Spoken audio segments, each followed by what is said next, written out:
ہمیں یہ کیسے پتہ چلے کہ ہماری عبادت، ہماری نمازیں اور ہمارے اعمال قبول ہوئے ہیں یا قبول نہیں ہوئے ہیں؟ ہاتھوں کی لکیروں کو پڑھنا اور اس پر بھروسہ کرنا کس حد تک جائز ہے، اور اس پرآشوب زمانے میں اپنے بچوں کی جسمانی اور روحانی حفاظت کے لیے ہمیں کیا کرنا چاہیے؟ آئیں ان سوالات کے جوابات جانتے ہیں اس ویڈیو۔ سبیل کمنٹ وہ پروگرام ہے جس میں آپ اپنا سوال ہمیں کمنٹ باکس میں بھیجتے ہیں اور ان میں سے سلیکٹڈ سوالوں کا جواب پوری دنیا میں 100 سے زیادہ علماء کے ذریعے دیا جاتا ہے۔ بسم اللہ الرحمن الرحیم، اللہم صلی علی محمد و آل محمد وعجل فرجہم۔ ناظرین کرام، السلام علیکم۔ امید کرتے ہیں کہ آپ بخیر و عافیت ہوں گے، اور خداوند متعال کی بارگاہ میں یہی دعا ہے کہ جہاں بھی رہیں صحت و سلامتی کے ساتھ خداوند متعال کے راستے میں قدم بڑھاتے رہیں۔ تو آئیں چلتے ہیں اپنے پروگرام کو شروع کرتے ہیں پیغمبر اکرم صلی اللہ علیہ وآلہ وسلم کی ایک نورانی حدیث کے ذریعے سے۔ پیغمبر اکرم صلی اللہ علیہ وآلہ وسلم کا ارشاد گرامی ہے، افضل الاعمال بعد الصلاة ادخال السرور فی قلب المؤمن بما لا اثم فیہ۔ اللہ کے نزدیک نماز کے بعد سب سے اچھا عمل مومن کے دل کو ایسی چیز سے خوش کرنا ہے جس میں کوئی گناہ نہ پایا جاتا ہو۔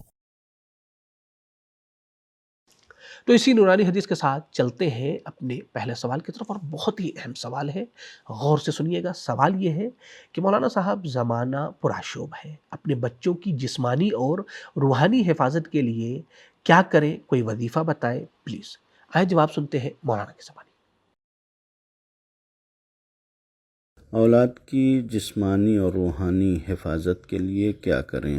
صحیح دینی تربیت ہی اولاد کی جسمانی اور روحانی حفاظت کی ضمانت اور گارنٹی ہے، اور دینی تربیت ائمہ معصومین علیہم الصلوۃ والسلام اور علماء اخلاق نے اپنی کتابوں میں بیان کیا ہے، لہذا اس نہج اور اس طریقے پر اپنی اولاد کی دینی تربیت کریں، اور خود فکر مند ہونا اولاد کے لیے یہ ایک بہت اہم انسان کی ذمہ داری ہے کہ اب جب انسان فکر مند ہوگا تو بہرحال ہر کوشش انسان کرے گا، تو کوششوں کی شروعات تربیت سے ہوتی ہے، پھر انسان اپنی اولاد کے حق میں دعا کرے، ان کی طرف سے صدقہ دے، ان کی حفاظت کے لیے صدقہ دے، اور استغفار کرے کہ یہ ساری چیزیں اولاد کی حفاظت کے لیے بہت ہی رساں اور کارساز ہیں، اور اس کے ساتھ ساتھ انسان ان کی دینی تربیت پر بھی توجہ رکھے۔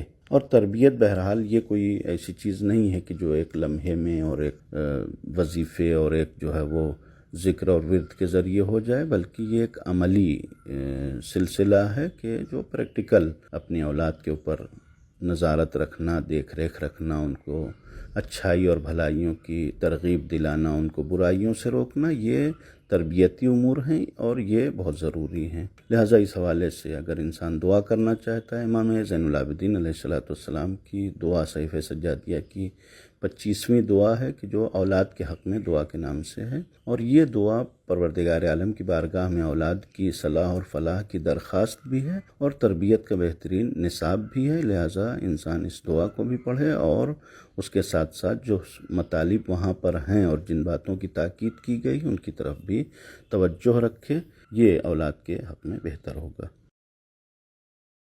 دوستو، اگر آپ نے ابھی تک ہمارے چینل کو سبسکرائب نہیں کیا ہے تو ہماری آپ سے گزارش ہے کہ آپ ہمارے چینل کو ضرور سبسکرائب کریں، اور سبسکرائب کرنے کے ساتھ ساتھ دیگر دوستوں کو بھی کہیں کہ ہمارے چینل کو آ کر سبسکرائب کریں، اور انہیں بتائیں کہ سبیل احکام ٹیم کس طریقے سے پریکٹیکل احکام کے ذریعے سے، سبیل کمنٹ کے ذریعے سے مومنین اور جوانوں کے جو شرعی سوالات ہیں ان کے جوابات ان تک پہنچانے کی کوشش کر رہی ہے۔ تو آئیں چلتے ہیں اپنے اگلے سوال کی طرف۔ اگلا سوال یہ ہوا ہے کہ میرا سوال ہے کہ کیا ہاتھوں کی لکیروں کو پڑھنا صحیح ہے؟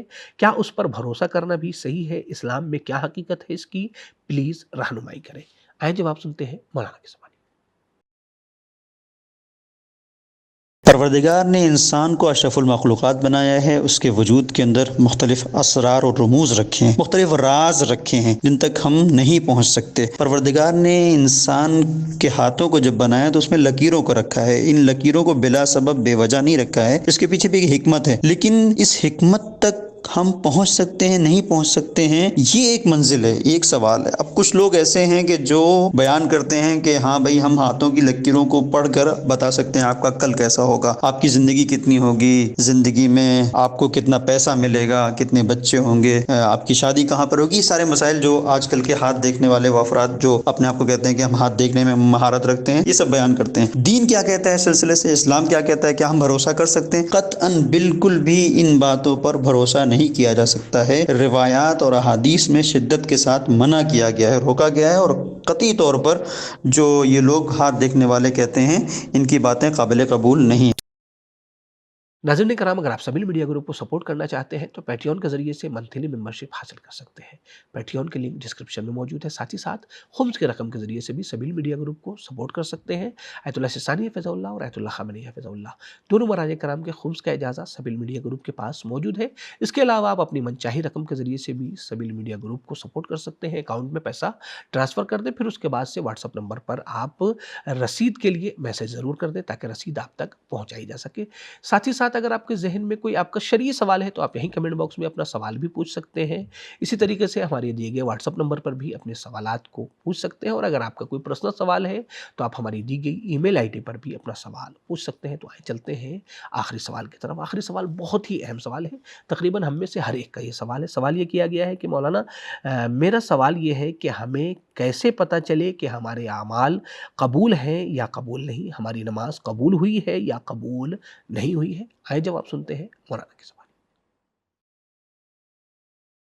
اکثر مومنین کرام جب بھی کوئی نیک عمل انجام دیتے ہیں تو ان کے ذہن میں یہ سوال پیدا ہوتا ہے کہ آیا ہمارے نیک اعمال اللہ کی بارگاہ میں قبول بھی ہو رہے ہیں یا نہیں۔ تو اس سلسلے میں ہم سب کو یہ معیار اپنے سامنے رکھنا چاہیے کہ اگر ہمارے نیک اعمال دین و شریعت کے بتائے ہوئے قوانین و ہدایات کے مطابق انجام پا رہے ہیں تو وہ انشاءاللہ ضرور اللہ کی بارگاہ میں قبول ہوں گے۔ اس معیار کو یوں بھی بیان کیا جا سکتا ہے کہ نیک اعمال کے قبول ہونے کے لیے ان چند باتوں کا لحاظ رکھنا ضروری ہے۔ پہلی بات یہ ہے کہ تمام نیک اعمال کو خالص نیت کے ساتھ انجام دینا چاہیے، یعنی فقط اور فقط اللہ کی رضا و خوشنودی حاصل کرنے کے لیے تمام نیک عمل انجام پانا چاہیے۔ دوسری بات یہ ہے کہ تمام اعمال کو مکمل ایمان و اعتقاد کے ساتھ انجام دینا چاہیے۔ تیسری بات یہ ہے کہ تمام اعمال کو تقوی الہی کے زیر سایہ انجام دینا چاہیے۔ اور چوتھی بات یہ ہے کہ تمام اعمال کے